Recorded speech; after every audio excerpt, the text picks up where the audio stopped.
ഞാനിന്ന് പോകുന്നത് എൻ്റെ പ്രീതാജിയുടെ വീട്ടിലോട്ടാണ് ഗായ്സ്. ഞാൻ എന്തിനാണ് പോകുന്നതെന്ന് നമുക്കിപ്പോൾ കാണിച്ചു തരാം. ഞാൻ അവളോട് പറഞ്ഞു എനിക്ക് തെരളി കഴിക്കണമെന്ന് പറഞ്ഞു. അപ്പോൾ തെരളി കഴിക്കണം, ഓക്കെ.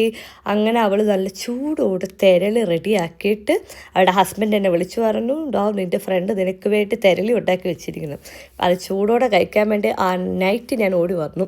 ഇതാണ് തെരളി. നിങ്ങളുടെ അവിടെ എന്താ പറയുന്നത് കമൻറ്റ് ചെയ്യണേ. ചിലയിടങ്ങളിൽ വയനയിലപ്പം, തെരളി, പൂച്ചയപ്പം അങ്ങനെ എന്തൊക്കെയോ പറയുമെന്ന് പറയും, കുമ്പളപ്പം അങ്ങനെയൊക്കെയാണ്. ഞങ്ങളുടെ നാട്ടിൽ ഇതാണ് നമ്മുടെ ആയുഷ്. അപ്പോൾ ആയുഷും ആദും ഇതാണ് അവരുടെ 2 മക്കൾ, കൺമണികൾ, ഓക്കെ. അപ്പോൾ ഇതെൻ്റെ കുഞ്ഞായും ആയതും കൂടി ഇരിക്കുന്നു. മറ്റേത് പ്രവീൺ. ഇതാണ് എൻ്റെ കൂട്ടുകാരി പ്രീതാജി. അവളെ വീട്ടിൽ കൂറ ലുക്ക് നിന്നപ്പോഴാണ് ഞാൻ എടുത്തത്. പക്ഷെ നല്ല സുന്ദരിയാണ്. അപ്പോൾ നമ്മൾ ചൂടുകൂടെ കഴിക്കുകയാണ്. അവൾ ഉണ്ടാക്കി ആ ഇരുന്ന സമയത്താണ് നമ്മൾ എത്തിയത്. അപ്പോൾ ഫസ്റ്റ് തന്നെ ഞാനാണ് കഴിക്കുന്നത്. അതിനും കൊടുത്ത് നമ്മൾ ചൂടോടെ ഷെയർ ചെയ്ത് കഴിക്കുകയായിരുന്നു. പിന്നെ ഇതിൻ്റെ വേറൊരു പ്രത്യേകത, ഞാൻ പറഞ്ഞപ്പം ശരിക്കും അവളുടെ വീട്ടിൽ ഇലയില്ലായിരുന്നു, പുറത്തായിരുന്നു. അവളുടെ ചേച്ചിയുടെ വീട്ടിലാണ്. അവിടെ പോയി എനിക്ക് വേണ്ടി കുറേ ഇലയൊക്കെ പിച്ചിക്കൊണ്ട് വന്നിട്ട് എനിക്ക് വേണ്ടി ഉണ്ടാക്കിയെന്ന് വെച്ചാൽ ഞാൻ അധിക നാൾ ഇവിടെ ഇല്ല എന്നറിയാം. പിന്നെ എനിക്ക് ഒരുപാട് എൻ്റെ മറ്റു ഫ്രണ്ട്സിനെ എനിക്ക് കാണാനുള്ള ടൈം കിട്ടിയില്ല, ശരിക്കും സമയം സ്പെൻഡ് ചെയ്യാൻ പറ്റിയില്ല. നമ്മൾ ഫുഡ് കഴിച്ചൊരു ഇത്തിരി നേരം കുറച്ച് നേരം സംസാരിച്ചു, ഒരുപാട് ലേറ്റായിട്ടാണ് പോയത്. അപ്പോൾ നമ്മൾ ഓൾറെഡി പുറത്ത് ഷാപ്പിലൊക്കെ പോയിട്ട് വന്ന് ഫുഡൊക്കെ കഴിച്ച് വയറ് നിറഞ്ഞ് നിൽക്കുമായിരുന്നു. പിന്നെ ചൂടോടെ ഇത് എനിക്ക് വേണ്ടി ഉണ്ടാക്കിയതുകൊണ്ട് ഞാൻ വയറ് നിറഞ്ഞിട്ടും കഴിച്ചു. പിന്നെ ടേസ്റ്റും നല്ല അപാര ടേസ്റ്റായിരുന്നു. ഞാൻ അവളുടെ അടുത്ത് പറഞ്ഞു ഇതിൻ്റെ റെസിപ്പിയൊക്കെ എനിക്ക് പറഞ്ഞത്. ഇത് ഈസിയാണ്, പക്ഷേ എനിക്ക് അങ്ങനെ ഓർമ്മയില്ല.